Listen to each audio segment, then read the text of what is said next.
رجله، الكل من صنع غيره. هذا من صنع نيوزيلندا، وهذا من صنع النمسا، وهذا من صنع أمريكا، وهذه من صنع سويسرا، وحذائي من صنع إيطاليا، ولباسي صوف جاي من بريطانيا. لا نملك شيئا في حياتنا يا إخواني. ليش ترفعون أيديكم في الصلاة وتقول اللهم انصر الإسلام والمسلمين؟ ينصركم على من؟ على من تنتصرون؟ ليش يكون النصر بالجهلة؟ 30% من المسلمين لا يقرؤون ولا يكتبون. ما فيش جامعة في العالم نعتز بأنها جامعة تخرج العقول والإطارات التي تسير الدنيا. نحن هم لا نقرأ ولا يكتب. أنتم في يوم جمعة اليوم ويوم رأس السنة الميلادية، هل فيكم واحد قرأ كتابا؟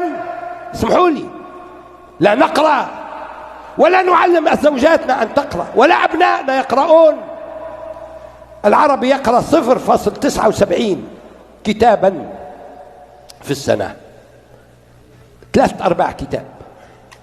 والياباني يقرأ 80 كتابا في السنة. كيف أكون أنا مثل الياباني؟ كيف أكون أنا مثل الأمريكي الأصل الذي تعلم أن يقرأ وتعلم أن يخطط وتعلم أن يباشر حياته بالدقة، بينما نحن نعيش بالعشوائية، أمة تعيش بالعواطف.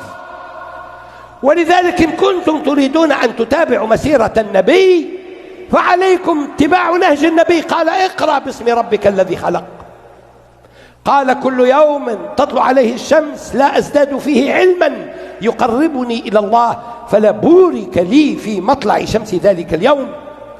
نحن الأمة التي لا تأخذ بأسباب العزة، وأسباب العزة تقتضي منا أن نصنع عقولا. اصنعوا يا ناس عقول وخلوا العواطف تسير كما هي. أين عقولنا؟ أين السببية؟